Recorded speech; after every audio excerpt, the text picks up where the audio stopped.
ठीक है। तो हम क्या पढ़ रहे थे, सैटेलाइट, ठीक है। और सैटेलाइट में जितने कॉन्सेप्ट अभी तक पढ़े हैं, ऑर्बिटल स्पीड हो या जो भी चीज़ें पढ़ी है हमने, उसमें ये मान के पढ़ा है कि प्लेनेट के चारों तरफ सैटेलाइट जो घूम रही है वो किस ऑर्बिट में घूम रही है, सर्कुलर ऑर्बिट में। इसमें घूम रही है सर्कुलर ऑर्बिट में। हमने पढ़ा है सारी चीज़ें, चाहे काइनेटिक एनर्जी हो, चाहे टोटल एनर्जी हो, चाहे पोटेंशियल एनर्जी हो, ऑर्बिटल स्पीड हो, सब कुछ उसी से रिलेटेड पढ़ा है। ठीक, आज हम पढ़ेंगे अगर कोई सैटेलाइट किसके अबाउट, प्लेनेट के अबाउट किसमें घूमे, एलिप्टिकल ऑर्बिट में। किसमें घूमे, एलिप्टिकल ऑर्बिट में। तो चलिए देखते हैं।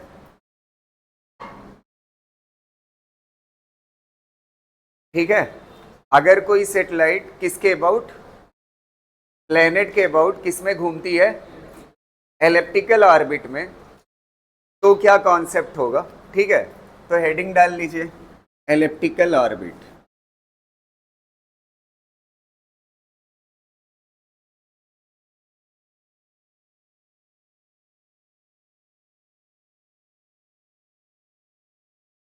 ठीक है, एलिप्टिकल ऑर्बिट। अभी तक हमने किस में पढ़ा था, सर्कुलर ऑर्बिट में। आज हम पढ़ेंगे किस में, एलिप्टिकल ऑर्बिट में। तो देखिए, एलिप्टिकल शेप ऐसा होता है कुछ, ठीक है। एलिप्टिकल कुछ ऐसा होता है, इसके पास दो फोकस होते हैं। कितने फोकस होते हैं, दो। जैसे सर्किल होता है ना, तो सर्किल के पास क्या होता है, सेंटर। सर्किल के पास क्या होता है, सेंटर होता है। ऐसे एलिप्स के पास क्या होता है, फोकस होता है। और दो फोकस होते हैं। एलिप्स बनता कैसे है, ध्यान से सुनिएगा। कोई एक धागा ले लीजिए ऐसे, ठीक है, रस्सी या धागा ऐसे कुछ ले लीजिए और दोनों को इस फोकस पे बांध दीजिए। और थोड़ा सा वो फ्री टाइप का हो, मतलब एग्जैक्ट इतनी साइज का ना हो, बड़ी साइज का हो, ठीक है। उसको क्या कर दीजिए, दोनों फोकस पे क्या कर दीजिए, बांध दीजिए। और बांधने के बाद जैसे ये दोनों पॉइंट्स है, इन दोनों पॉइंट से किसी धागे को बांध दोगे, तो मान लेते हैं ये येलो कलर का धागा है, तो ऐसे होगा, ठीक है। अब इसको क्या करिए, यहाँ अंदर किसी पेन को या किसी चीज को कर करके ऐसे क्या कर लीजिए, एकदम टाइट हो जाए, ठीक है। तो ये दोनों एंड पे बंधा होगा और ये कैसा हो जाएगा, टाइट हो जाए। अब इसको ऐसे घुमाइए तो एलिप्स ही बनेगा। फील करिएगा इस चीज को, क्या बनेगा, एलिप्स ही बनेगा। तो एलिप्स बनता कैसे है, क्या हुआ, मैं कह रहा हूं दो, ये दो फोकस है, दोनों फोकस को यहाँ पे बना लिया, ठीक है। और एक रस्सी लीजिए ना, और उस रस्सी को दोनों एंड को यहाँ पे क्या करिए, बांध दीजिए। और यहाँ पे पेन से या किसी चीज से इसको क्या कर लीजिए, एकदम टाइट हो जाए, ये दोनों फोकस से बंधा हुआ ना। फिर उसके बाद इसको घुमाइएगा तो ये जो बनेगा वो क्या बनेगा, एलिप्स ही बनेगा। समझ पा रहे हैं ना। तो एलिप्स में फोकस होता है और उसमें क्या होता है, सर्किल में सेंटर होता है। यहां तक क्लियर है। चलिए अब देखिए, यहां पे किसी एक फोकस पे प्लेनेट होगा, चाहे जो फोकस पे मान करके पढ़ सकते हैं। किसी एक फोकस पे क्या होगा, प्लेनेट होगा। और इसके चारों तरफ कौन घूमेगा, सैटेलाइट। कौन घूमेगा, सैटेलाइट। तो सैटेलाइट ऐसे मोशन करेगी एलिप्टिकल ऑर्बिट में। यहाँ पे सैटेलाइट की वेलोसिटी ऐसे होगी, यहाँ पे ऐसे होगी और यहाँ पे ऐसे होगी ना। और जब यहाँ पे घूम के पहुंचेगा तो ऐसे ऊपर की तरफ होगी। समझ आ रही ना। तो ये सैटेलाइट की वेलोसिटी हो गई। अब आप देखिएगा, सबसे पहली चीज, जब एलिप्टिकल ऑर्बिट में घूमता है तो पहला थ्योरेटिकल क्वेश्चन पूछा जाता है, क्या क्या चीजें कंजर्व रहती है और क्या क्या चीजें कंजर्व नहीं रहती। समझ आ रही ना बात। अगर कोई सैटेलाइट किस में घूमती है, एलिप्टिकल ऑर्बिट में, तो क्या क्या चीजें कंजर्व होती है और क्या क्या चीजें कंजर्व नहीं रहती। तो एक चीज आप समझिए, ये किसका मास है, ये कौन रखा हुआ है यहाँ पे, प्लेनेट। प्लेनेट का मास मान लीजिए कितना, कैपिटल एम। और यहाँ पे कौन है, सैटेलाइट। सैटेलाइट का मास कितना मान लेते हैं, स्मॉल एम। कितना है, स्मॉल एम। और ये वाली जो दूरी है ये मान लेते हैं कितना है, r, और इसको बोलते हैं पोजीशन वेक्टर। क्या बोलते हैं? Position vector.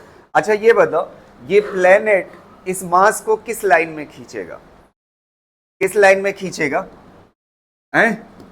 इसी लाइन में ना, एक मास दूसरे मास को किस में खींचता है? उसी लाइन में जो लाइन इन दोनों मास को क्या कर रही है? ज्वाइन कर रही है। तो इधर की तरफ क्या लगेगा? Gravitational force. क्या लगेगा? Gravitational force. अब आप देखिएगा फोर्स टार्क कब बनाता है, ध्यान से सुनिएगा। जैसे ये आर है और ये क्या है? फोर्स है। तो ये फोर्स इस आर से कैसा है? परपेंडिकुलर। तो ये क्या बनाएगा? टार्क बनाएगा। क्या बनाएगा? टार्क बनाएगा। अच्छा इस वाले केस में देखिएगा, ध्यान से सुनिएगा, ये आर वाली लाइन है ना, और उसी लाइन में क्या लग रहा है? फोर्स लग रहा है। तो दोनों किस में है? एक लाइन में। तो टार्क की डेफिनेशन क्या है? टार्क के लिए क्या होना चाहिए? 90 डिग्री पे होना चाहिए ना। तो यहां पे कितना है? 0 है। तो टार्क क्या होगा? 0। टार्क क्या होगा? 0।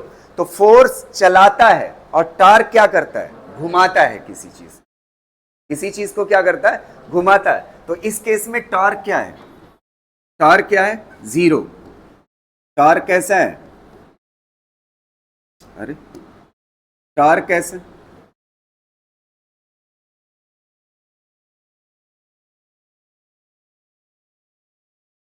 टार्क कैसा है? 0 है। यहां तक क्लियर रहेगा ना? तो टार्क 0 कब होता है? जब आर और फोर्स किस में होगा? एक लाइन में होगा। अच्छा एक चीज आपको और बताएं, फोर्स की डेफिनेशन मैंने पढ़ाई थी। फोर्स क्या होता है? फोर्स की डेफिनेशन होता है change in linear momentum divide by time. क्या कहलाता है? फोर्स कहलाता है। Change in linear momentum divide by time क्या कहलाता है? फोर्स कहलाता है। और टार्क क्या होता है? Change in angular momentum divide by time क्या कहलाता है? टार्क कहलाता है। Change in linear momentum divide by time क्या कहलाता है? फोर्स। और change in angular momentum divide by time क्या कहलाता है? टार्क कहलाता है। तो टार्क यहाँ पे 0 है। तो टार्क यहाँ पे 0 होगा। तो टार्क इस वाले फार्मूले में जब आप रखोगे तो 0 इज इक्वल टू क्या हो जाएगा? dl by dt। dt को इधर लाओगे तो dl इज इक्वल टू क्या हो जाएगा? 0। तो dl मतलब क्या होता है? L2 minus L1 is equal to क्या होगा? 0। तो L2 इज इक्वल टू क्या हो जाएगा? L1। L क्या है?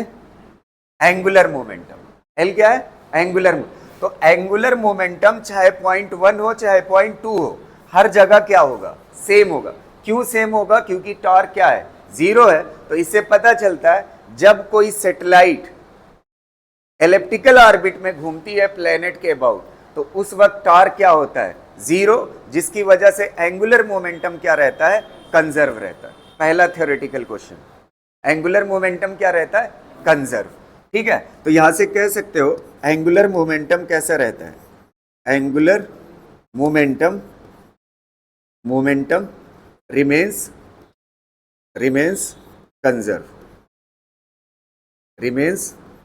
कंजर्व।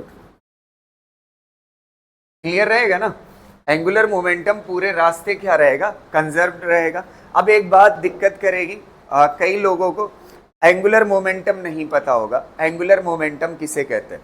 तो सबसे पहले यहाँ पे मैं कॉर्नर में समझा देता हूँ। देखिए एक चीज होती है लीनियर मोमेंटम। क्या चीज होती है? Linear momentum. लीनियर मोमेंटम जो होती है ये तो मैं पढ़ा चुका हूँ, मास इंटू वेलोसिटी। क्या होता है? मास इंटू वेलोसिटी क्या कहलाता है? Linear momentum. समझ आ रही ना?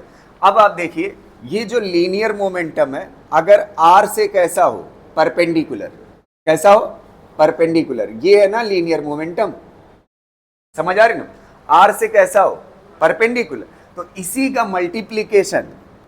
मल्टीप्लीकेशन आर इंटू क्या? अच्छा जब दोनों कितने डिग्री पे होते हैं? 90 पे। तो इनका मल्टीप्लीकेशन क्या कहलाता है?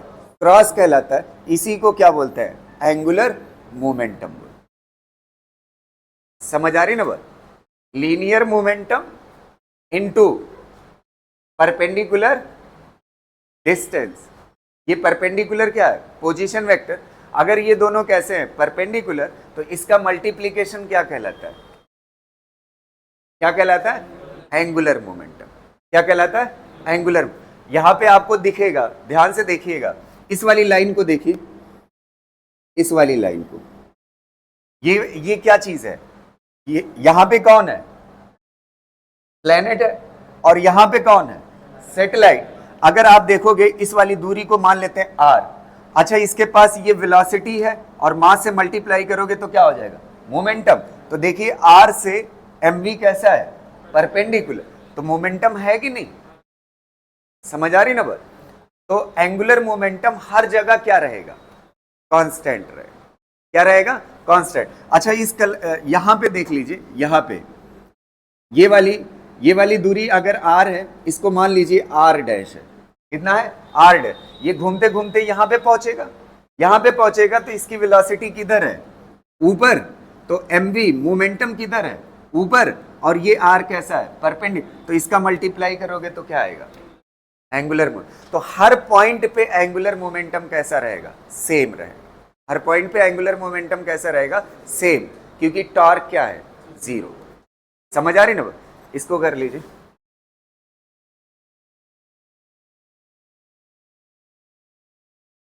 अगला कॉन्सेप्ट देखिएगा, ये एलिप्टिकल ऑर्बिट जिसमें सैटेलाइट घूम रहा है और ये इसका फोकस ना। तो किसी एक फोकस पे प्लेनेट होता है, इस वाले पे मान लेते हैं प्लेनेट है इस वाले फोकस पे। ठीक। अब अगली चीज सुनिएगा ध्यान से। कुछ टर्म है जो एलिप्स के लिए बोले जाते हैं, उसको पहले समझ लेते हैं, फिर उसके बाद आगे का कॉन्सेप्ट करते हैं ना। ध्यान से सुनिएगा। इस वाली डिस्टेंस को, ये वाली जो बड़ी वाली डिस्टेंस है ना, ये वाली, ये क्या कहलाएगी? R max. क्या कहलाएगी? R max. ठीक। और ये वाली जो डिस्टेंस है, ये वाली यहां से यहां तक की दूरी, ये क्या होगी? R minimum. ठीक है। जब कोई सैटेलाइट एलिप्टिकल ऑर्बिट में घूमेगी तो प्लेनेट से सैटेलाइट की जो मैक्सिमम दूरी होगी वो ये है। समझ आ रही ना? प्लेनेट से मैक्सिमम दूरी जो सैटेलाइट की होगी वो ये है, और मिनिमम दूरी ये होगी। समझ आ रही ना? अब इसका नाम स्पेशली दिया जाता है। समझ आ रही ना बात? इसका नाम आर मैक्स का बोला जाता है, एलिप्स में एपोजी बोला जाता है। एपोजी बोला जाता है। ठीक है। क्या बोला जाता है? एपोजी। और जो आर मिनिमम है, इसको बोला जाता है पेरीजी। क्या बोला जाता है? पेरीजी। तो जो मिनिमम दूरी है कहां से? प्लेनेट से सैटेलाइट की, उसे क्या बोला जाता है? पेरीजी। और जो मैक्सिमम डिस्टेंस है प्लेनेट और सैटेलाइट की, उसे क्या बोला जाता है? एपोजी। समझ आ रही ना? और एक चीज आप समझिएगा, जो मिनिमम दूरी है, जो क्या है? मैक्सिमम दूरी, इस वाले पॉइंट को एक नाम दिया जाता है। इसका नाम दिया जाता है एफिलियन। क्या दिया जाता है? एफिलियन। और जो ये मिनिमम दूरी वाला पॉइंट है, इसको नाम दिया जाता है पेरीफिलियन। क्या नाम दिया जाता है? पेरीफिलियन। क्लियर रहेगा? ऐसे याद रहे, कोई दो ही तो है। जो मैक्सिमम वाली दूरी है उसे क्या बोलते हैं? एपोजी। और जो मिनिमम वाली दूरी है उसे क्या बोलते हैं? पेरीजी। जो मैक्सिमम दूरी वाला पॉइंट है उसे क्या बोलते हैं? एफिलियन। और जो मिनिमम दूरी वाला पॉइंट है उसे पेरीफिलियन। यहां तक क्लियर है? अब अगली चीज सुनिएगा। दो पॉइंट कंसीडर किया हमने, इस पॉइंट को नाम दिया 1 और इसको नाम दिया क्या? 2। तो हमने कसम खा ली पहले ही कि पूरे रास्ते एलिप्टिकल ऑर्बिट में एंगुलर मोमेंटम क्या रहता है? कंजर्व रहता है, कांस्टेंट रहता है। तो L1 पे जो एंगुलर मोमेंटम होगा वही किस पे होगा? L2 पे ना। और एंगुलर मोमेंटम का फार्मूला क्या होता है? अभी मैंने लिखा था L = R क्रॉस P। और इस वाले केस में अगर मान लेते हैं ऐसे घूम रहा है तो मोमेंटम इधर होगा mv, ना, और ये घूम करके इधर जब आएगा तो इसका मोमेंटम किधर होगा, ऊपर होगा, mv। यहां तक क्लियर है। अब आप देखिएगा ध्यान से, इस पॉइंट पे और इस पॉइंट पे एंगुलर मोमेंटम क्या रहने जा रहा है, सेम। अच्छा, जब r से ये मोमेंटम पर परपेंडिकुलर हो ना, कैसा परपेंडिकुलर, तो एंगुलर मोमेंटम का फार्मूला, अच्छा p का फार्मूला क्या होता है, mv, तो ये कितना हो जाएगा, mvr, कितना हो जाएगा, mvr। अब ध्यान से सुनिएगा, यहां पे क्लियर रहेगा ना। अच्छा, इस पॉइंट पे आप एंगुलर मोमेंटम लिखिए 2 पे, कितने के बराबर होगा, m v और r क्या होगा, मैक्स ना, r क्या होगा, मैक्स। अच्छा, इधर वाले पे लिखोगे, इस पे तब क्या लिखोगे, m v और r क्या होगा, v r क्या होगा, मिनिमम ना। अच्छा, m वाला टर्म क्या हो जाना है, कैंसिल। अच्छा, ये बताओ, यहां पे r मैक्स है और यहां पे r मिन है, तो ये वेलोसिटी तो सेम नहीं रहने जा रही, दोनों का मल्टीप्लीकेशन कैसा होने जा रहा है, इक्वल। तो एक चीज आप समझिए, जहां पे r ज्यादा है, r कितना है, मान लेते हैं 10 है, तो वेलोसिटी यहां पे कितना है, 2, तो यहां पे r मिनिमम कितना होना चाहिए, मान लेते हैं 5, तो वेलोसिटी कितना हो जाएगी, 4। मतलब जहां पे डिस्टेंस कम होगी वहां पे स्पीड, ताकि एंगुलर मोमेंटम क्या रह सके, सेम रह सके। समझ पा रहे हो ना।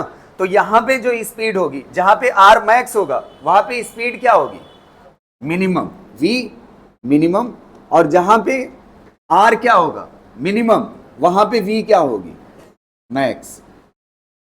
समझ आ रही ना बात।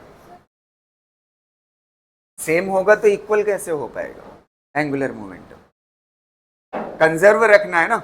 एंगुलर मोमेंटम कैसा रखना है, कंजर्व रखना है। तो r मैक्स तो हो ही गया है, तो इसको क्या होना पड़ेगा, मिनिमम, और यहां पे r मिनिमम है तो इसको क्या होना पड़ेगा, मैक्सिमम, ताकि मल्टीप्लीकेशन क्या रहे, इक्वल रहे, जिससे एंगुलर मोमेंटम क्या रह सके, सेम रह सके। समझ आ। तो ये एक फार्मूला बन गया आपका। यहां से देखिएगा, इसको मैं यहां पे लिख देता हूं, ये v क्या होगा, मैक्स ना, तो v max into r minimum बराबर होगा किसके, v minimum into r max के, v minimum into r max के। समझ आ रही ना बात। अच्छा, ये वाला बन गया हमारा फार्मूला, समझ आ रहा। तो यहां से क्या लिख सकते हो, v मैक्स डिवाइड बाई क्या लिख सकते हो, v मिनिमम बराबर होगा किसके, r max divide by r minimum के, ये कह सकते हो। और एक जगह आपसे गलती हो सकती है, उस गलती को मैं बता रहा हूं क्या होगी। देखो, नीट में अगर क्वेश्चन पूछा, अभी मैं नीट वाला करा रहा हूं, इसी पे क्वेश्चन पूछा है, ध्यान से सुनना।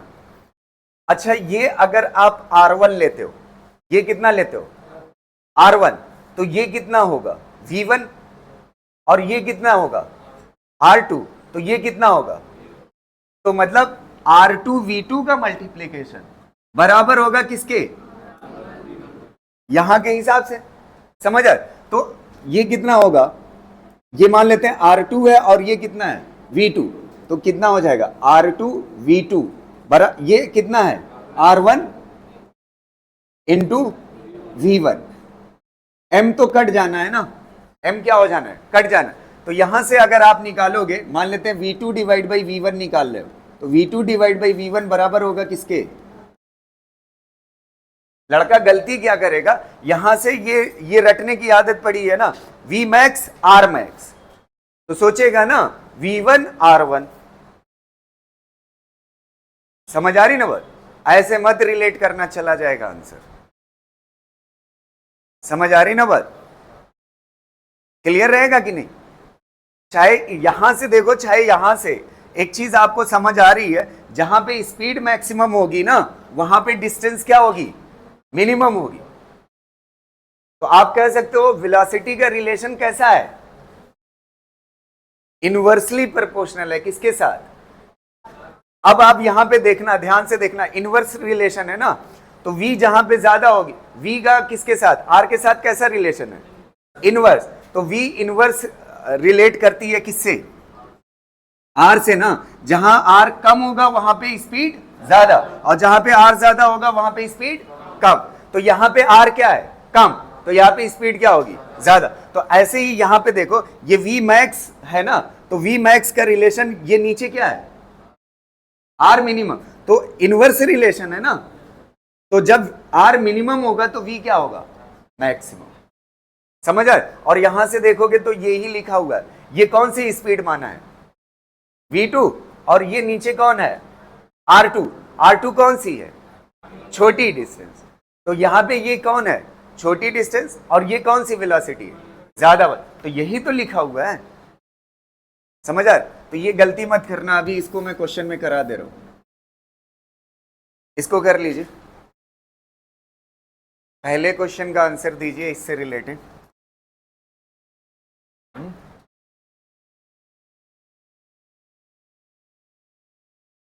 हो गया?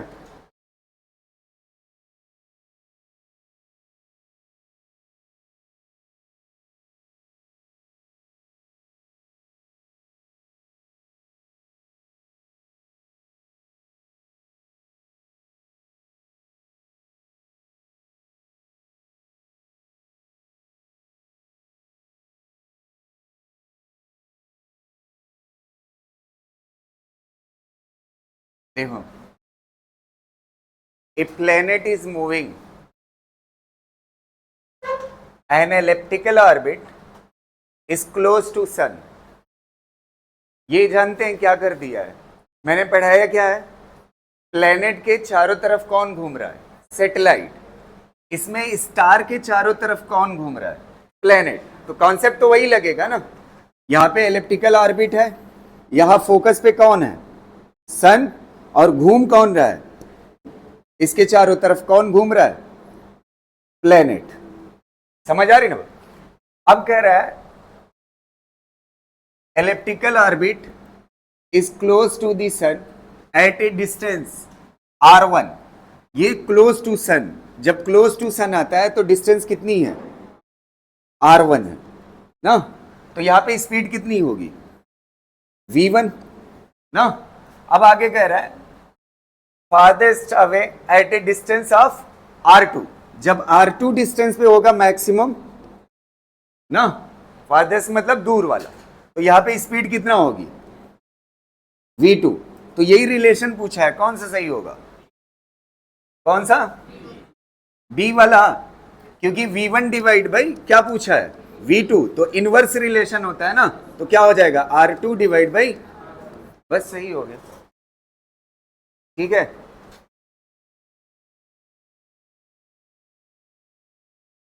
इसी पे बेस्ड एक और क्वेश्चन आप बताइएगा।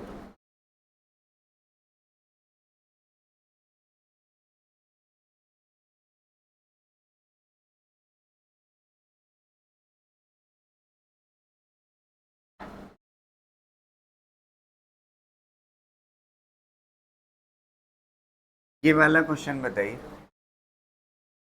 रुक जाइए, पहले आंसर दीजिएगा, फिर उसके बाद लिखिएगा। कह रहा है the kinetic energies of a planet in a elliptical orbit about the sun. Sun यहाँ पे है और प्लेनेट इसके चारों तरफ एलिप्टिकल ऑर्बिट में घूम रहा है। अब आगे कह रहा है the position A B C. ये ए बी सी तीन पोजीशन दी हुई है किसकी? प्लेनेट की। अब कह रहा है ए पे जो काइनेटिक एनर्जी है वो के ए है, और बी पे जो है वो के बी, और सी पे जो है वो के सी। कह रहा है एसी मेजर एक्सिस है, एसी जो है ये मेजर एक्सिस है। ये सब कहानी है काइनेटिक एनर्जी का रिलेशन बताना। कौन सा? डी वाला ना। सबसे ज्यादा काइनेटिक एनर्जी यहां पे, और फिर उसके बाद यहां पे, फिर यहां पे। सबसे बड़ी, सबसे छोटी है ये है ना डिस्टेंस, और सबसे बड़ी ये वाली है। तो सबसे ज्यादा यहां पे काइनेटिक एनर्जी, और सबसे कम सी पे, और यहां पे क्या होगी? बीच में। बस हो तो गया। कर लीजिए इसको भी।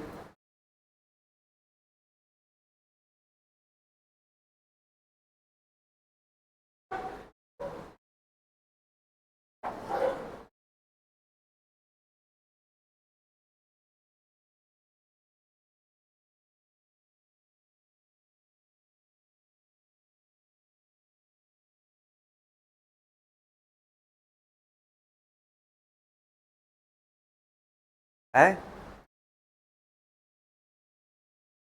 ये कम है ना?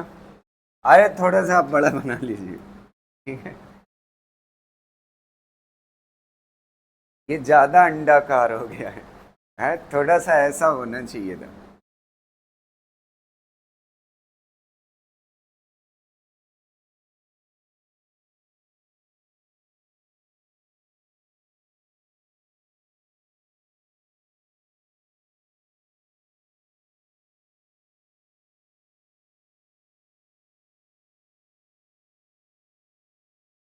अब हो जाएगा। ऐसा बन गया एकदम परवल जैसा। लिख चुके? एक कम से कम सॉल्व करने वाला कर लेते हैं इस पे, जिसमें थोड़ा सा कट पिट करना पड़े, इसी से रिलेटेड। हो गया सबका? लिख रहे हैं अभी कुछ? गलत वाले ऑप्शन क्यों लिख रहे हो जब पता चल गया गलत है? छोड़ दो। ठीक है, चलो इस वाले क्वेश्चन को सॉल्व करिए आप।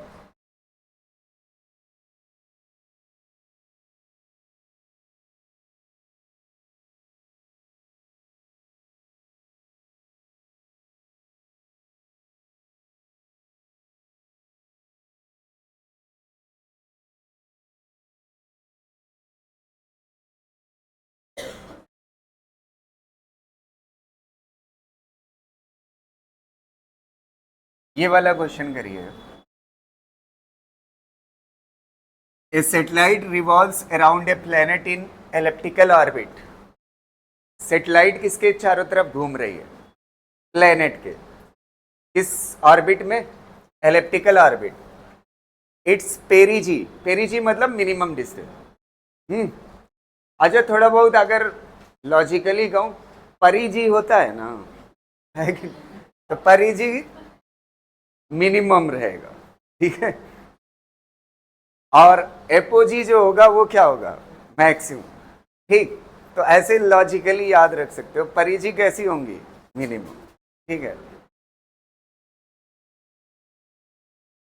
It's perigee and apogee are distances दी हुई है, ठीक है। और वैल्यू से भी पता चल जाएगा अगर समझदार हो। ये वैल्यू बड़ी है ना, है कि नहीं? और ये वाली वैल्यू क्या है? छोटी है। तो इससे पता चल जाएगा कौन पेरीजी है और कौन एपोजी। अब इसके बाद कह रहा है what is the minimum speed. क्या पूछ रहा है? Minimum speed of the satellite in orbit. नहीं, मिनिमम दिया हुआ है। If the minimum speed of the satellite in orbit is इतना, तो मैक्सिमम स्पीड कितना होगी ऑर्बिट? तो फार्मूला अब वो वाला काम करेगा, V max divide by V minimum ना, इज इक्वल टू क्या होगा? R max divide by R minimum ना। बस आपको वैल्यूज रखना है। वी मैक्स पूछा है, वी मैक्स को छोड़ दीजिए। आर मैक्स कौन सी वैल्यू है? ये वाली ना, इसको क्या बोलते हैं? एपोजी। ये कितना दिया हुआ है? 1.5 into 10⁻⁷ divide by R minimum कितना दिया हुआ है? 0.5 इंटू 10⁻⁷। और इसकी वैल्यू, वी मिनिमम की वैल्यू पहले ही दे रखी है, कितना दी है? 5 इंटू 10⁻, कितना आ रहा आंसर? हाँ सही है, बस वी मैक्स आ जाएगा।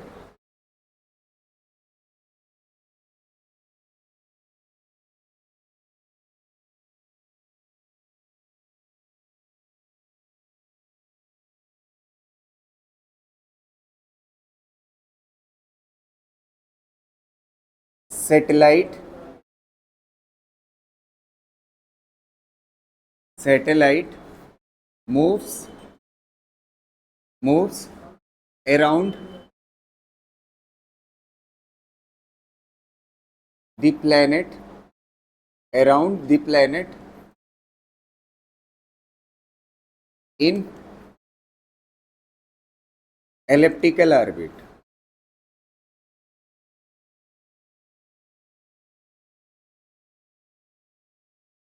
ठीक, अब इसमें कुछ पॉइंट देखेंगे, इंपॉर्टेंट पॉइंट्स थ्योरेटिकल। ठीक है, अगर सैटेलाइट किस में मूव कर रही है, एलिप्टिकल ऑर्बिट में, इसमें मूव कर रही है एलिप्टिकल ऑर्बिट में अराउंड प्लेनेट। अच्छा, सेम सेम आंसर उसके लिए भी होगा अगर यहां पे क्या कहते हैं, सन के अबाउट कौन घूम रहा हो, एलिप्टिकल ऑर्बिट में प्लेनेट घूम रहा, तो दोनों के लिए क्या होगा आंसर, सेम होगा। समझ आ रही ना बात, दोनों के लिए बातें क्या होगी, सेम होगी, जितने पॉइंट्स हम लिखाएंगे। ठीक है, बस एक में फोकस पे कौन होगा, प्लेनेट, और दूसरे में फोकस पे कौन होगा, स्टार, सन। ठीक है, चलिए पहला पॉइंट लिखिएगा, angular momentum, angular momentum will be conserved, angular momentum will be conserved, angular momentum will be conserved, angular momentum will be conserved. ठीक है, एंगुलर मोमेंटम कैसा रहेगा, कंजर्व रहेगा। अब दूसरी बात, वेलोसिटी और स्पीड के बारे में देखते हैं। किसके बारे में, वेलोसिटी और स्पीड, ध्यान से सुनिएगा। अच्छा एक बात बताओ, ये वेलोसिटी वेक्टर क्वांटिटी होती है ना, तो जैसे जैसे ये सैटेलाइट आगे बढ़ रही है वैसे वैसे इसकी डायरेक्शन क्या हो रही है, चेंज। डायरेक्शन चेंज होने से क्या चीज चेंज हो रही है, वेलोसिटी। और एक चीज हमने देख ही लिया है कि यहां पे स्पीड क्या होती है, मिनिमम। जब मैक्सिमम दूरी पे होता है तो स्पीड क्या होती है, मिनिमम, और जब मिनिमम दूरी पे होता है स्पीड क्या होती है, मैक्सिमम। तो स्पीड और वेलोसिटी दोनों क्या हो रही है, चेंज हो रही है। तो लिखिएगा, velocity and speed both are non conserved, velocity and speed both are non conserved, both are non conserved, both are non conserved। अब आती है तीसरे पॉइंट पे। तीसरा पॉइंट है लीनियर मोमेंटम। लीनियर मोमेंटम जो होता है वो कैसी क्वांटिटी होता है, वेक्टर, और वो कितने के बराबर होता है, एम वी के बराबर होता है ना। किसके बराबर होता है, एम वी के। अच्छा, वेलोसिटी चेंज हो रही है कि नहीं, वेलोसिटी चेंज होगी तो मोमेंटम, अगर मोमेंटम चेंज होगा तो मोमेंटम भी कैसा है, लीनियर मोमेंटम, नॉन कंजर्व। तो लिखिएगा, linear momentum is non conserve, linear momentum is non conserve, linear momentum is non conserve, linear momentum is non conserve. अब आते हैं चौथे पॉइंट पे, काइनेटिक एनर्जी। काइनेटिक एनर्जी क्या होती है, एनर्जी स्केलर होती है। एनर्जी कैसी होती है, एनर्जी के हाफ एम वी स्क्वायर। इसमें वेलोसिटी नहीं, इसमें क्या होता है, स्पीड। मोमेंटम में क्या था, लीनियर मोमेंटम, वेलोसिटी। इसमें क्या चीज है, स्पीड। स्पीड चेंज हो रही है कि नहीं, अगर स्पीड चेंज होगी तो काइनेटिक एनर्जी क्या होगी, स्पीड चेंज होगी तो काइनेटिक एनर्जी चेंज होगी। तो काइनेटिक एनर्जी कैसी है, नॉन कंजर्व। काइनेटिक एनर्जी कैसी है, नॉन कंजर्व।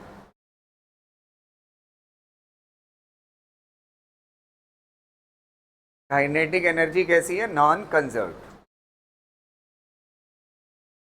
ना। काइनेटिक एनर्जी नॉन कंजर्व्ड हो गई। अब इसके बाद आता है कौन सी एनर्जी, पोटेंशियल एनर्जी। कौन सी एनर्जी, तो पोटेंशियल एनर्जी क्या होता है, ध्यान से देखिएगा। पोटेंशियल एनर्जी ये भी स्केलर क्वांटिटी है ना, G M small M divide by क्या होता है, आर होता है ना। आर क्या है, दूरी है दोनों के बीच, सैटेलाइट और प्लेनेट के बीच। तो अगर आप यहां पे देखोगे, जब सैटेलाइट यहां पे होगा तो दूरी अलग होगी, और जब सैटेलाइट यहां पे पहुंचेगा तो दूरी चेंज हो रही है ना, दूरी क्या हो रही, चेंज, जिससे पोटेंशियल एनर्जी क्या हो रही है, चेंज। तो पोटेंशियल एनर्जी भी कैसी होगी, नॉन कंजर्व। पोटेंशियल एनर्जी कैसी होगी, non conserve.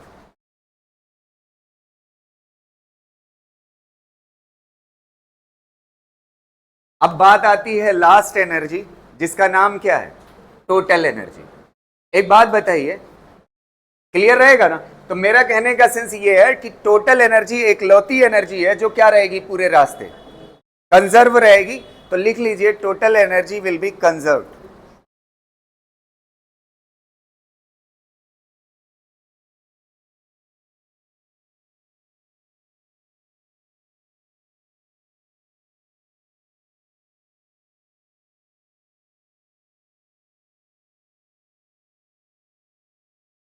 Total energy will be conserve. Total energy will be conserve. एक बात आप देखिए, ध्यान से सुनना मेरी बात को। जब एलिप्टिकल ऑर्बिट में घूमेगा तो याद रखना दो चीजें, एक एंगुलर मोमेंटम और एक टोटल एनर्जी। पूरे रास्ते क्या रहेगी? और मैं थोड़ा सा यहाँ पे एक्सप्लेनेशन उतना सही नहीं है जो जस्टिफिकेशन मैं दे रहा था। अभी मैं आपको एक जगह और बता रहा हूं, अगले न्यूमेरिकल में, अगले क्वेश्चन में मैं बता रहा हूं कि कैसे टोटल एनर्जी कंजर्व रहती है। समझ आ रही ना बात? कैसे टोटल एनर्जी कंजर्व रहेगी? तो दो चीजें एलिप्टिकल ऑर्बिट में कैसी रहेगी कंजर्व, एक कौन सा, एंगुलर मोमेंटम, और एक कौन सी चीज, टोटल एनर्जी। ये दो चीजें हमेशा कंजर्व रहेगी। समझ आ रही ना बात? और बाकी चीजें देखिए बीच में जितनी लिखी हुई है वो कैसी है, नॉन कंजर्व। तो ऐसे ही सर्कुलर के लिए देख लें सारे पॉइंट्स। इसके लिए अगर सर्कुलर ऑर्बिट में घूमे सैटेलाइट किसके अराउंड, प्लेनेट के अराउंड, तो लिख लीजिए यही चीज, satellite moves around the planet in circular orbit.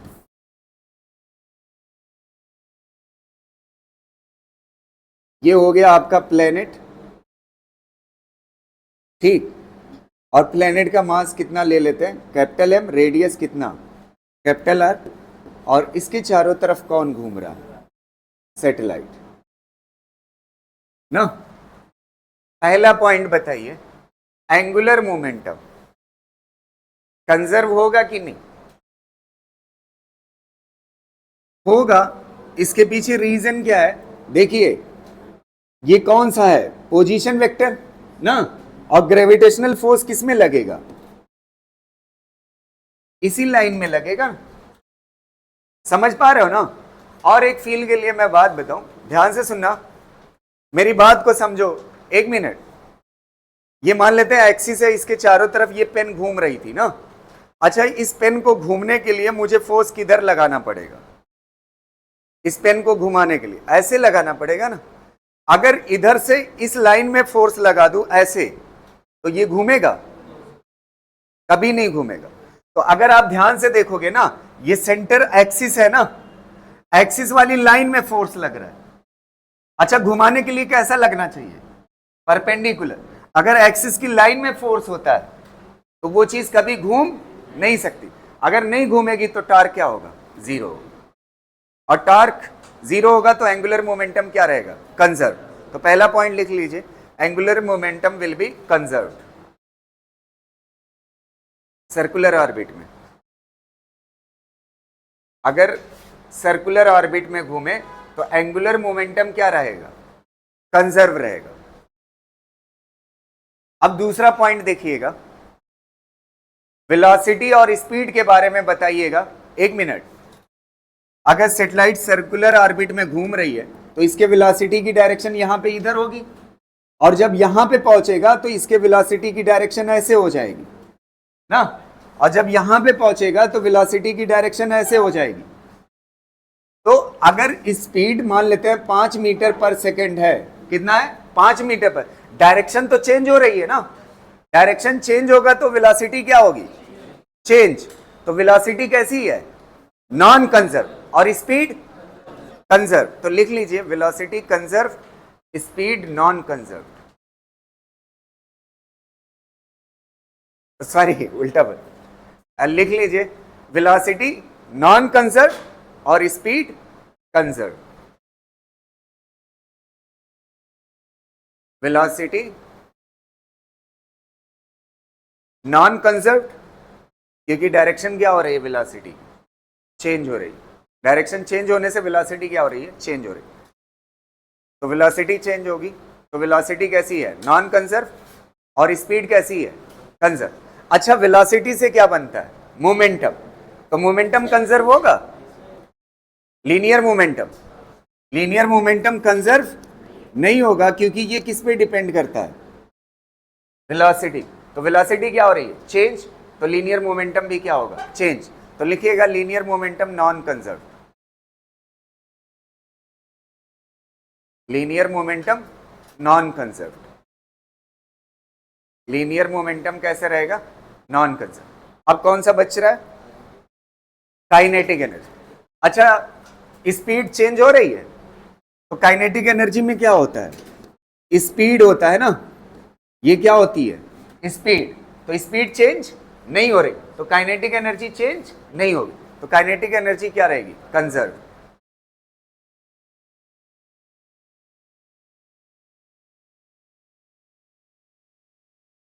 है, वहां पे ऐसे लिख लीजिए, कोई दिक्कत नहीं है। असल में जहां पे बोलते हैं ना, वहां पे मायने नहीं रखता स्पीड और वेलोसिटी में फर्क, इसलिए बोल देता है। ठीक है, यहां तक क्लियर है ना। अब अगली चीज देखिएगा, क्या चीज हो गई आपका, पोटेंशियल एनर्जी। काइनेटिक एनर्जी हो गई, काइनेटिक एनर्जी कैसी होगी, कंजर्व। अच्छा, पोटेंशियल एनर्जी क्या होती है, दूरी लगातार क्या होगी सैटेलाइट की, सेम। तो पोटेंशियल एनर्जी का फार्मूला क्या होता है, G capital M small M divide by क्या, तो दूरी लगातार क्या है, मेंटेन है, तो पोटेंशियल एनर्जी भी क्या होगी, कंजर्व। लिख लीजिए, potential energy will be conserve. Potential energy will be conserve.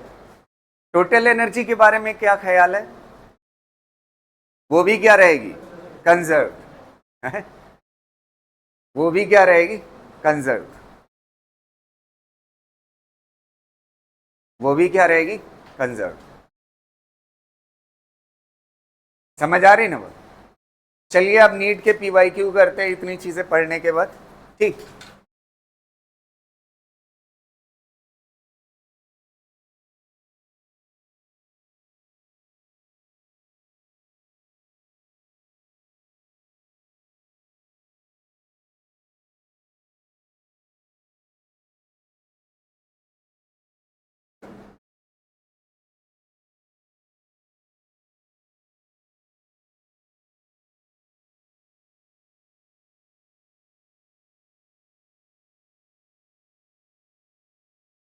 इसको बताइएगा क्वेश्चन को,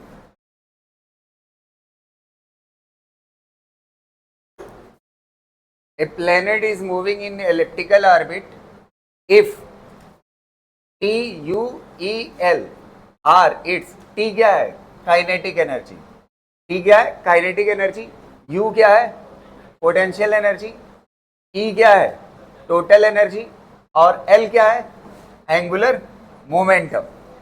then which of the following statement is true, T is conserve, kinetic energy conserve. Elliptical orbit में काइनेटिक एनर्जी कंजर्व होती है, नहीं होती है, तो ये क्या हो गया, गलत।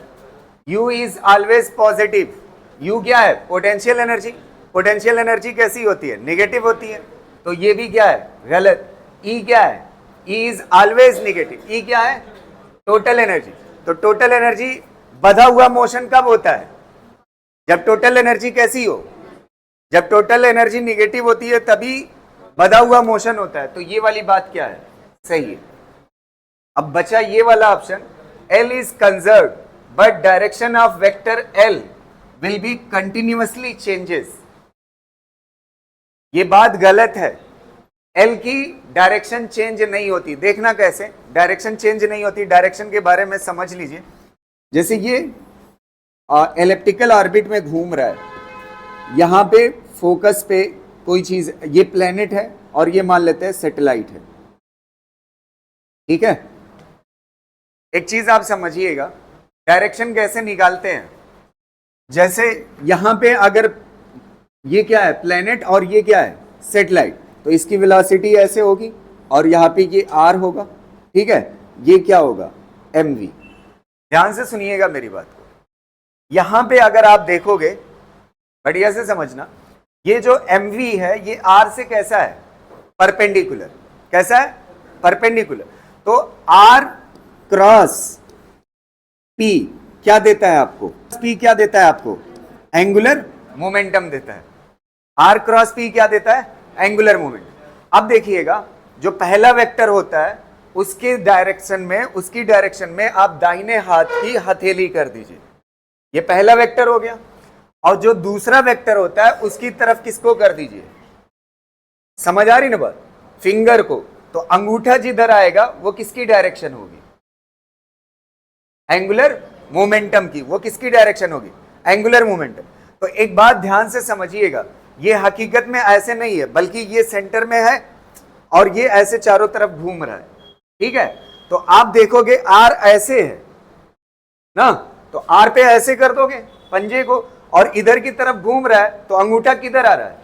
और ये लगातार ऐसे ही तो घूम रहा है, तो लगातार एंगुलर मोमेंटम की डायरेक्शन किधर होगी? नीचे की तरफ। तो एक ही डायरेक्शन एंगुलर मोमेंटम की होती है, वो चेंज नहीं होती पूरे रास्ते। समझ पा रहे हो ना? तो इसलिए ये वाला भी ऑप्शन क्या है? गलत। क्लियर रहेगा ना?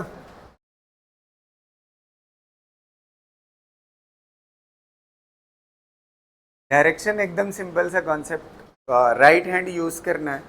ये सेंटर में प्लेनेट है और इसके इधर एलिप्टिकल ऑर्बिट में घूम रहा है, यहाँ पे है अभी, तो ये आर की तरफ राइट हैंड का पंजा हो जाएगा, और इधर घूम रहा है, तो इधर की तरफ अंगूठा किधर आ रहा है? नीचे आ रहा है, बस।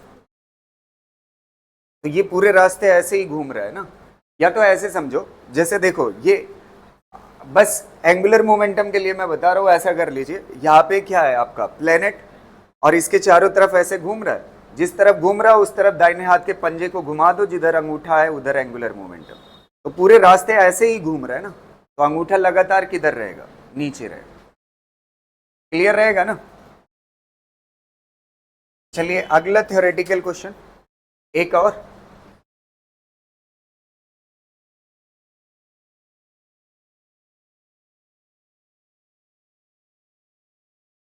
ये तो मेरे ख्याल से देखते ही आंसर दे दोगे आप।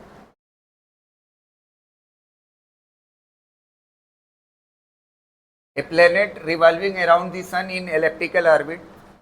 Select the correct option. तो हट जाऊंगा तो अभी कैमरा ढूंढने लगता है, दिक्कत ये है कौन सा सही होगा?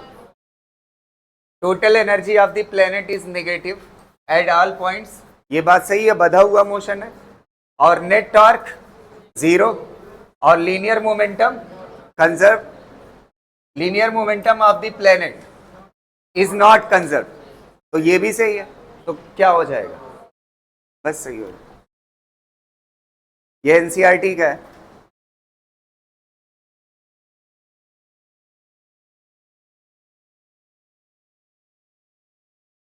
ठीक है,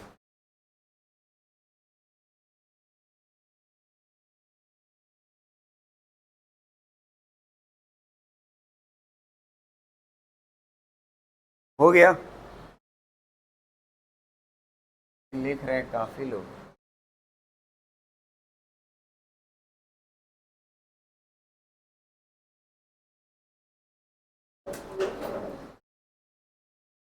लिख चुके? एक लास्ट मतलब इस चीज से रिलेटेड थ्योरेटिकल क्वेश्चन।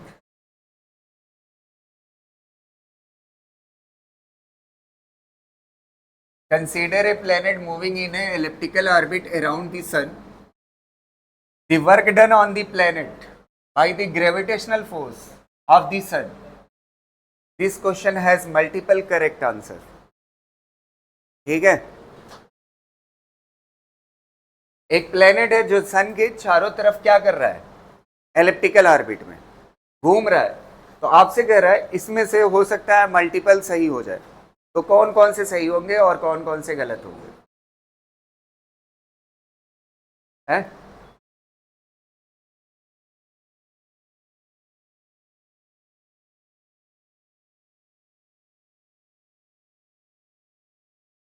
देखो एलिप्टिकल ऑर्बिट में घूम रहा है ना,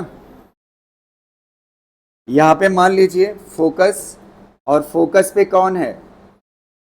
सन, और इसके चारों तरफ कौन घूम रहा है? प्लेनेट घूम रहा है एलिप्टिकल ऑर्बिट में। तो पहली चीज देखिएगा ध्यान से, मैंने एक चीज पढ़ाई थी, क्या कहते हैं, वर्क पावर एनर्जी का जिन्होंने चैप्टर पढ़ा था, और इस चैप्टर में भी एक जगह आकर के मैंने कंजर्वेटिव फोर्स के बारे में एक्सप्लेन किया है बाकायदा। ठीक है, तो वर्क, ध्यान से सुनना, अगर कोई प्लेनेट, ये किसकी वजह से घूम रहा है, कौन से फोर्स की वजह से घूम रहा है? Gravitational force. तो ग्रेविटेशनल फोर्स कैसा होता है? कंजर्वेटिव। कैसा होता है? तो अगर ग्रेविटेशनल फोर्स कंजर्वेटिव है, तो अगर मान लेते हैं यहां से चलना शुरू करता है प्लेनेट और फिर अपनी जगह पे आ जाता है, तो कंजर्वेटिव फोर्स जब वर्क कराता है, अगर जहां से चले वहीं पर घूम करके आ गए तो वर्क जीरो होता है। तो वर्क क्या होता है? जीरो होता है। ये कंजर्वेटिव फोर्स की क्या होती है? खासियत होती है। समझ आ रही ना? और मैंने प्रूफ करके भी दिखाया था कि आप चाहे जिस रास्ते से जाइए वर्क सेम होता है ना, याद है? तो कंजर्वेटिव की वजह से, कंजर्वेटिव फोर्स की वजह से जहां से चले थे वहीं पे फिर घूम करके आ गए तो वर्क क्या हो जाता है? जीरो। तो पहला वाला ऑप्शन देखिए, is zero in complete revolution, ये वाला तो सही हो जाएगा। एक ऑप्शन और सही है, आप बताइए पकड़ करके, कौन सा? बी वाला, is zero in no parts of the motion. इसको लग रहा है बी है? एक और सही है,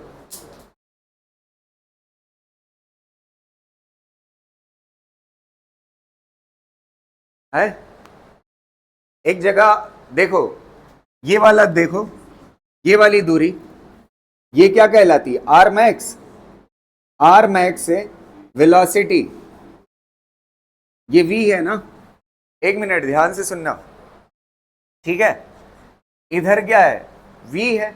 अच्छा, जब ये प्लेनेट यहां पर होगा, प्लेनेट यहां पर होगा और सन यहां पर होगा, तो सन इधर खींचेगा ना, ग्रेविटेशनल फोर्स इधर लगेगा। समझ आ? तो ग्रेविटेशनल फोर्स इधर है और वेलोसिटी में क्या चीज छिपा होता है? Displacement upon time. तो फोर्स इनटू डिस्प्लेसमेंट क्या कहलाता है? क्या कहलाता है? वर्क कहलाता है ना। और दोनों में कितना एंगल होना चाहिए? डॉट मतलब क्या है? ये क्रॉस अभी बनाया था, तो क्रॉस मतलब होता है परपेंडिकुलर, और डॉट मतलब क्या होता है? जीरो होना चाहिए। तो एक चीज आप देखिए, फोर्स और डिस्प्लेसमेंट में एंगल जीरो है? एंगल जीरो नहीं है, तो ये क्या बना रहा है? क्रॉस। डॉट क्या होगा? जीरो होगा। तो वर्क यहां पे क्या होगा? जीरो। और यहां भी वर्क क्या होगा? ये दो जगह ऐसी है जहां पे क्या होगा? फोर्स और डिस्प्लेसमेंट में कितना एंगल होगा? 90। और जहां पे वर्क क्या होगा? जीरो। तो कुछ जगह ऐसी है जहां पे वर्क क्या होगा? जीरो।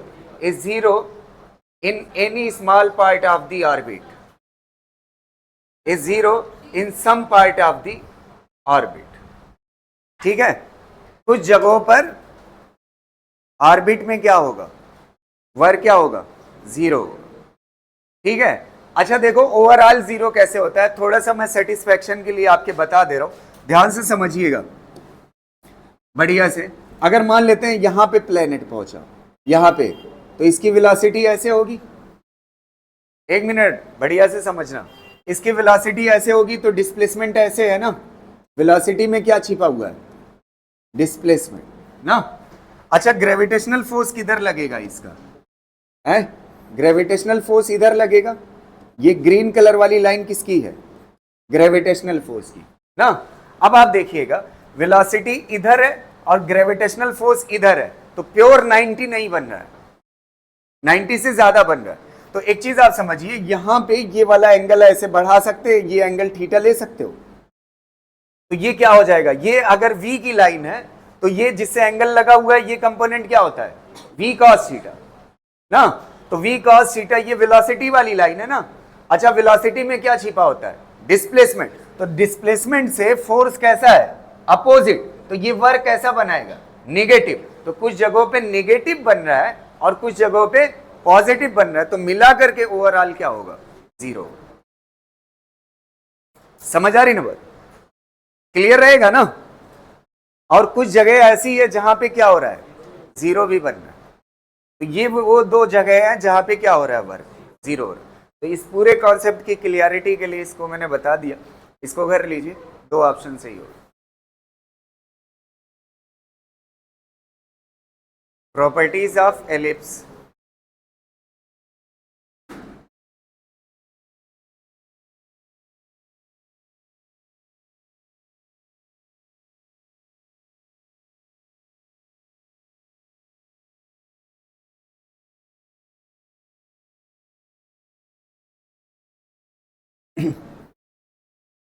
प्रॉपर्टीज ऑफ एलिप्स, ये इंपॉर्टेंट टॉपिक है पूरा केपलर्स को समझने के लिए। अब समझ लीजिए केपलर्स की तरफ जा रहे हैं, वो जो तीनों लॉज है, ठीक है। प्रॉपर्टीज ऑफ एलिप्स, ये एलिप्टिकल ऑर्बिट है, ठीक है। इसमें दो फोकस है, ठीक। और ये वाली चीज जो है, ये एलिप्स का क्या चीज है, सेंटर। क्या चीज है एलिप्स का, सेंटर।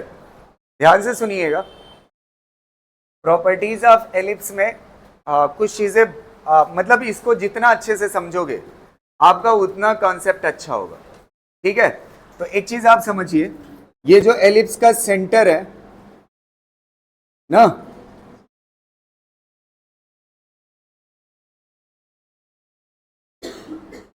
ये जो है क्या कहते हैं, इस वाली एक्सिस को बोलते हैं मेजर एक्सिस, और इस वाली एक्सिस को बोलते हैं माइनर एक्सिस। तो इसका ये आधा आधा बनाया है ना, तो ये क्या कहलाएगा, सेमी सेमी मेजर एक्सिस। और ये वाली क्या होगी, semi minor axis, semi minor axis. और इसको बोला जाता है ए से, और इसको दिखाया जाता है किससे, बी से। समझ आ रही ना बात। तो ये हो गई सेमी मेजर एक्सिस, और ये हो गई सेमी माइनर एक्सिस।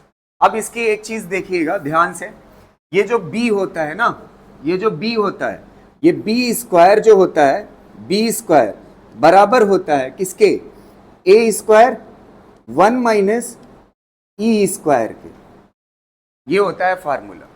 समझ आ रहे, ये जो सेमी माइनर एक्सिस है उसका स्क्वायर बराबर होता है सेमी मेजर एक्सिस के स्क्वायर के इंटू 1 - ई स्क्वायर। अब बात आती ई है क्या, ई जो होता है इसेंट्रिसिटी होता है। क्या होता है, इसेंट्रिसिटी होता है। ये फील करिएगा, देखिए होता क्या है इसेंट्रिसिटी, ध्यान से सुनना। अगर ई की वैल्यू जीरो हो, ई की वैल्यू क्या हो, जीरो, तो अगर ई की वैल्यू जीरो होगी तो बी स्क्वायर बराबर हो जाएगा किसके, ए स्क्वायर के ना। तो बी बराबर हो जाएगा किसके, ए के। अगर ये बी और ए दोनों बराबर हो जाएंगे तो जानते हैं क्या कहलाएगा, सर्किल कहलाएगा। क्या कहलाएगा, सर्किल। तो अगर इसेंट्रिसिटी जीरो है तो इसका मतलब वो कैसा है, सर्कल है। कैसा है, सर्कल ना। दूसरा देखिएगा, अगर ई की वैल्यू कितना हो जाए, 1, ई की वैल्यू कितना हो जाए, 1, तो ई की वैल्यू 1 हो जाएगी तो बी की वैल्यू क्या हो जाएगी, जीरो। अगर बी की वैल्यू जीरो हो गई तो इसका मतलब सिर्फ और सिर्फ क्या बच रहा है, ए। अगर बी की वैल्यू जीरो हो गई तो सिर्फ क्या बच रहा है, ए। तो इसका मतलब कैसा, स्ट्रेट लाइन। कैसा, स्ट्रेट लाइन ना। अच्छा एक बात बताओ, एलिप्स के लिए अब फील आ रहा होगा, जब ई की इसेंट्रिसिटी जीरो तो कैसा, सर्किल। और जब इसेंट्रिसिटी कितना, 1, तो कैसा, स्ट्रेट लाइन। जब इसेंट्रिसिटी की वैल्यू इसके बीच में होगी, 0 और 1 के बीच में होगी, तो आपका शेप जो होगा वो कैसा होगा, एलिप्टिकल होगा। कैसा होगा, एलिप्टिकल होगा। समझ आ रही ना बात, शेप कैसा होगा, एलिप्टिकल। इसको कॉपी करिए, फिर आगे देखते हैं।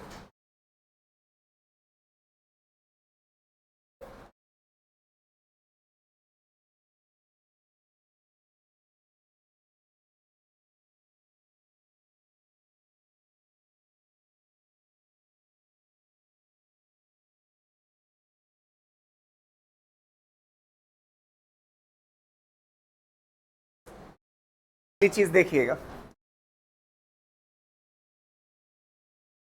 इसको बहुत ही केयरफुली समझिएगा, ठीक। अभी देखिएगा नीट में कितना घुस के क्वेश्चन पूछा था। इसको पूरा पढ़ाने के बाद लास्ट में नीट का ही PYQ एक कराएंगे, मतलब नीट का एक क्वेश्चन कराएंगे, ठीक है। ये मान लेते हैं एलिप्टिकल ऑर्बिट है और ये इसका यहाँ पे क्या है, फोकस है, जहाँ पे ये क्या है, सन है, या मतलब प्लेनेट मान लेते हैं। प्लेनेट के चारों तरफ कौन घूम रहा है, सैटेलाइट घूम रही, ठीक है। अब यहाँ पे देखिएगा एक चीज आप समझिएगा, एक फोकस ये है, दूसरा ना, और ये वाला पॉइंट जो है वो इसका क्या है, सेंटर है। एक मिनट, बहुत ही केयरफुली समझिए। एक धागा लिया और धागे को दोनों एंड को क्या किया, बांध दिया। अब बांधने के बाद मैं फिर वो चीज बता रहा हूं क्योंकि अब यहाँ पे जरूरत है उस चीज की, ठीक है। ये दोनों फोकस है, एक बड़ा सा धागा है। आपको बताएं वो धागे की जो लेंथ होती है, ये जो धागे की लेंथ होती है ना, ध्यान से सुनना, ये जो धागे की लेंथ है ये कितने के बराबर है, 2a के बराबर। a क्या होता है, a यही होता है ना, सेमी मेजर एक्सिस। तो सेमी मेजर एक्सिस मतलब धागा जो होता है वो इतना बड़ा होता है, 2a के बराबर। कितने के बराबर, तो इसको उठा करके अगर इन दोनों एंड पे बांध दोगे तो कुछ धागा फ्री रहेगा ना, फ्री रहेगा। फिर इसको ऐसे अंदर से पेन लगा करके ऐसे जब टाइट करके ड्रॉ करोगे तो ये क्या बनेगा, एलिप्स बने। तो एक बात हमें समझ आ रही है, मान लेते हैं ये यहां वाला पॉइंट देखना ध्यान से, यहां वाला, ये कौन सी चीज है, सेंटर इसका एलिप्स का, ठीक है। इसको कुछ नाम दे देते हैं, इसका नाम मान लेते हैं ओ है। क्या नाम है, ओ है। ओ के जस्ट सामने वाला पॉइंट देखिएगा। अच्छा, ये वाली दूरी ये ऐसे और ये ऐसे होगी ना, समझ आ रही ना बात। अगर यहां से हर चीज में मस्ती, किसी दिन मैं करते रहो ऐसे, किसी दिन ऐसे सेचुरेट रहेगा फिर बाहर ही मिलोगे। यहां तक क्लियर है ना। यहां पे क्या है, प्लेनेट, और यहां पे कौन है, सैटेलाइट। अब यहां पे हमने क्या किया, यही 2a लेंथ का धागा है, इसको यहां पे बांधा और इसको यहां पे बांधा और इसको ऐसे फुल जितना टाइट कर सकते थे कर दिया। तो ये वाली दूरी मान लेते हैं r1 है और ये वाली दूरी क्या है, r2। तो इन दोनों का सम कितने के बराबर होगा, 2a के बराबर होगा। तो r1 प्लस r2 कितने के बराबर होगा, 2a के बराबर। कोई दिक्कत, समझ आया ना। r1 बराबर होगा किसके, r1 प्लस r2 कितने के बराबर होगा, क्योंकि टोटल धागे की लेंथ ही तो है ये, समझ आ। अब एक बात बताइए, अगर ये वाली चीज तो आप पहले से ही जानते हो, ये कितने के बराबर होती है, b के बराबर। कितने के बराबर होती है, b के बराबर। और ये वाली दूरी मैं मान लेता हूं अपनी तरफ से, ये यहां से, ये फोकस है, फोकस से एलिप्स का सेंटर कितनी दूरी पे है, c दूरी पे। तो ये r1 निकल सकता है कि नहीं पाइथागोरस से, पाइथागोरस से कितना होगा बताइए, √c² प्लस b²। अच्छा, ऐसे ही r2 भी कितने के बराबर, ये भी c होगा फिर, तो r2 कितने के बराबर होगा, √c² plus b² is equal to क्या हो जाएगा, 2a ना। अच्छा, ये 2 गुना हो जाएगा, ऐड होगा तो कितना हो जाएगा, 2√c² plus b² is equal to 2a। 2 से 2 क्या हो जाएगा, अच्छा रूट उधर जाएगा तो क्या हो जाएगा, c² plus b² is equal to क्या हो जाएगा, a²। यहां तक क्लियर है। अच्छा, एक बात बताओ, c निकाल सकते हो, c² इज इक्वल टू क्या हो जाएगा, a² माइनस b²। और अभी मैंने आपको पढ़ाया था b² का फार्मूला, b² का फार्मूला क्या होता है, a² इंटू 1 माइनस e², यही पढ़ाया था ना। अब इसको ओपन करिए, ये क्या हो जाएगा, a², इसको मल्टीप्लाई करोगे तो क्या हो जाएगा, माइनस a²। पहले इसको मल्टीप्लाई कर लीजिए, ये कितना हो जाएगा, a² और माइनस a² e² ना, यही होगा, मल्टीप्लाई कर लिया। अब इसको मल्टीप्लाई करिएगा, a² माइनस a² और ये माइनस माइनस क्या हो जाए, प्लस a² e² और ये क्या हो जाएगा सी स्क्वायर, ये कैंसिल हो जाएगा तो सी स्क्वायर इज इक्वल टू क्या हो जाएगा ए स्क्वायर ई स्क्वायर, तो सी इज इक्वल टू कितना हो जाएगा root C is equal to कितना हो जाएगा ए ई, ये आ गया C is equal to A. अब अगला सबसे इंपॉर्टेंट चीज देखिएगा, ये सी कितने के बराबर है ए ई के बराबर। अब आप देखिएगा एक चीज आपने पढ़ा था आर मैक्स, क्या पढ़ा था, ध्यान से देखना, अगर ये प्रॉपर्टीज फील नहीं आएगी, देखिए कैसे पूछा था नीट में, क्वेश्चन पूछा था, इतना अंदर घुस के पूछा है, तब प्रॉपर्टी पढ़ाई भी नहीं जाती रही होगी, समझ आ रही हो। तो जब फील में रहेगा तभी अच्छा क्वेश्चन आप कर पाएंगे, अदरवाइज नहीं कर पाएंगे। यहां तक क्लियर है ना। तो सी कितने के बराबर है। अब थोड़ा सा मुझे बताना, पी से ले करके यहां तक की दूरी क्या कहलाती है बताइए, आर मैक्स कहलाता है। अच्छा यहां से यहां तक ये कितने के बराबर है, ए प्लस सी कर दो तो आर मैक्स हो जाएगा कि नहीं, हो जाएगा ना। तो आर मैक्स निकाल सकते हो। अच्छा आर मिनिमम निकालना है तो आर मिनिमम भी निकाल सकते हो। आर मिनिमम कितने के बराबर होगा, आर मिनिमम ये होता था ना, ये इतना क्या कहलाता था आर मिनिमम, ये पूरा कितने के बराबर है ए में से क्या निकाल दो सी, तो कितने के बराबर हो जाए आर मिनिमम। तो आर मिनिमम क्या होगा ए माइनस सी। यहां तक क्लियर है। अब आप देखिए ए की वैल्यू कितना है बताइए, ए की वैल्यू ए ही रहने दो, और ये कितना हो जाएगा सी की जगह पे क्या रख दो ए ई, तो क्या कॉमन लोगे ए, तो कितना बचेगा 1 प्लस ई ना। ऐसे आर मिनिमम निकाल के देख लीजिए, आर मिनिमम यहां पे कितना हो जाएगा ए, और इसमें से माइनस हो जाएगा, सी की जगह पे रख दोगे तो ए कॉमन लोगे तो कितना हो जाएगा, समझ आ रही ना। तो आप देखिए एक और फार्मूला बन गया, ध्यान से सुनना मेरी बात को। अगर इसको डिवाइड कर दूं, इस वाली चीज को डिवाइड कर दूं ना, ऐसे डिवाइड कर दूं, तो डिवाइड करने पे क्या आ रहा है R max divide by R minimum कितने के बराबर है, कितने के बराबर है, ये डिवाइड होगा ए कट जाएगा ना, 1 plus E divide by 1 minus E, और R max divide by R minimum, ये बराबर होता है किसके वी मैक्स डिवाइड बाई, देखिए एक और फार्मूला बन गया इसका, और ई क्या है इसेंट्रिसिटी है, हाँ वी मिनिमम। समझ आ रही ना बात, ये किसके फॉर्म में आ गया इसेंट्रिसिटी के फॉर्म, ठीक है। इसको कर लीजिए, क्लियर रहेगा ना।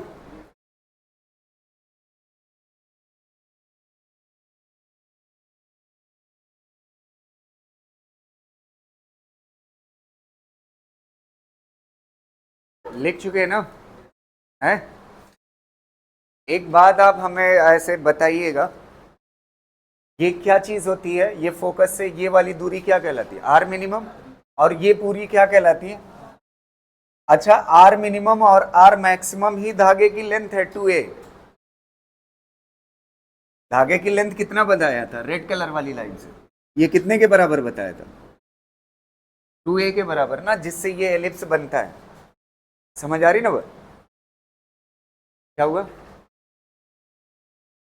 ए तो सेमी मेजर एक्सिस है, यहां सेंटर से यहां तक की दूरी semi major axis.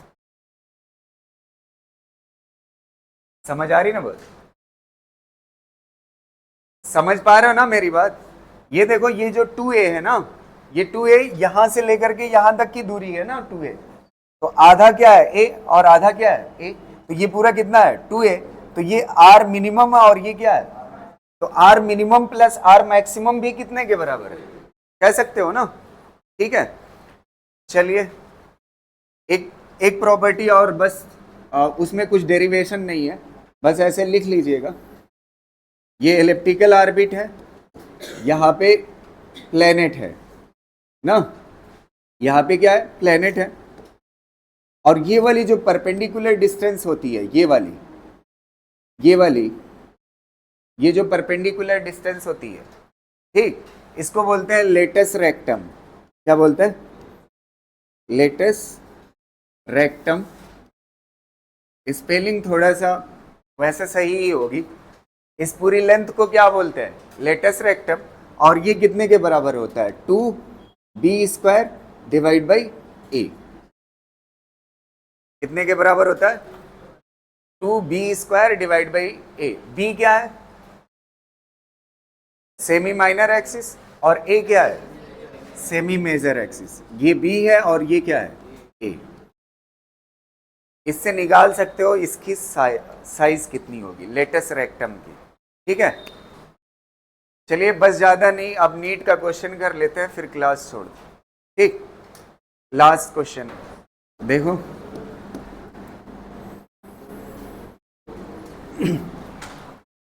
The largest and shortest distance of the earth from the sun. यहां पे फोकस पे कौन है? सन। और इसके चारों तरफ कौन घूम रही है? अर्थ घूम रही है ना। तो लार्जेस्ट और शॉर्टेस्ट डिस्टेंस कितनी है? R1 and R2। It's distance from the sun when it is at perpendicular. Distance कहां से? सन से। When it is at perpendicular to the major axis. ये वाली एक्सिस कौन सी है? मेजर। मेजर एक्सिस से सन से परपेंडिकुलर डिस्टेंस पूछ रहा है। तो अभी मैंने आपको बताया इस वाली पूरी दूरी को क्या बोलते हो? Latus rectum. लेटस रेक्टम का क्या पूछ रहा है? आधा पूछ रहा है। तो लेटस रेक्टम का आधा कितना होगा? 20 कितना बताया था? 2b² अपॉन ए। अब इसका आधा पूछा है तो डिवाइड बाई क्या हो जाएगा? 2। अब आप ध्यान से देखिएगा, ये जो ए है वो कौन सी एक्सिस है? Semi major axis. अच्छा, मैंने आपको बताया था अभी ये जो मिनिमम डिस्टेंस है और मैक्सिमम डिस्टेंस है उसका सम कितने के बराबर होता है? R1 प्लस R2 बराबर होता है किसके? 2a के। तो a इज इक्वल टू कितना हो जाएगा? R1 plus R2 divide by क्या हो जाएगा? 2। लिख सकते हो ना? ध्यान से देखना, a की जगह पे कितना हो जाएगा? R1 प्लस R2 और डिवाइड बाई 2 लिखने से बेहतर है कहाँ लिख लीजिए? ऊपर। अब कौन सा बच रहा है? b²। तो एक चीज आप देखिए, b² को हम ला सकते हैं R1 और R2 के फॉर्म में। ध्यान से देखिएगा, मैंने पढ़ाया है b² इज इक्वल टू क्या होता है? a² into 1 minus e²। अच्छा एक बात बताइएगा थोड़ा सा हमें, ये जो 1 माइनस e² है तो 1 को भी स्क्वायर ले सकते हो ना। तो ये कौन सा फार्मूला बन जाएगा? a² माइनस, तो ये क्या लिखा हुआ है? a² माइनस b² किसका फार्मूला होता है? इसका आंसर क्या होता है? a minus b into a plus B. तो ये कितना हो जाएगा? 1 माइनस e और 1 प्लस e। अच्छा, इसके साथ स्क्वायर है ना। एक मिनट ध्यान से बस आंसर देना हो गया। आप कॉपी खोलिए और देखिए, एक a को इसके साथ लगा लीजिए और एक a को इसके साथ ले लीजिए। तो एक a को इसके साथ लगाओगे तो r मिनिमम आ जाएगा और एक a को इसके साथ लगाओगे तो r। तो ये क्या लिखा हुआ है? R1 R2। बस आंसर हो गया। ये पूछा था, देखिए समझ आ रही ना बात? अगर प्रॉपर्टी नहीं पढ़ाते कैसे हो पाएगा? हैं? समझ गए ना? यहां तक क्लियर रहेगा? तो आज की क्लास इतना ही। अभी केपलर्स हमने छुआ भी नहीं है। अब केपलर्स थ्योरी है सिर्फ ना, खाली वो टाइम पीरियड वाला जो है उस पे क्वेश्चन न्यूमेरिकल है, बाकी सब थ्योरेटिकल है। तो केपलर्स फर्स्ट सेकंड में तो मेरे ख्याल से 5 मिनट लगेगा, थर्ड वाले में भी 5 मिनट लगेगा, फिर उसके बाद न्यूमेरिकल। और कल ही शुरू हो जाएगा इलेक्ट्रोस्टैट। हाँ, कल से मंडे से क्यों? हाँ? पिछली बार हम 29 अगस्त को ग्रेविटेशन शुरू किए थे, आज 29 अगस्त है, लगभग ग्रेविटेशन खत्म है। क्या चीज? इस क्वेश्चन को, ये वाला पार्ट तो समझ आया नहीं? ये वाला फार्मूला तो अभी लिखा था ना।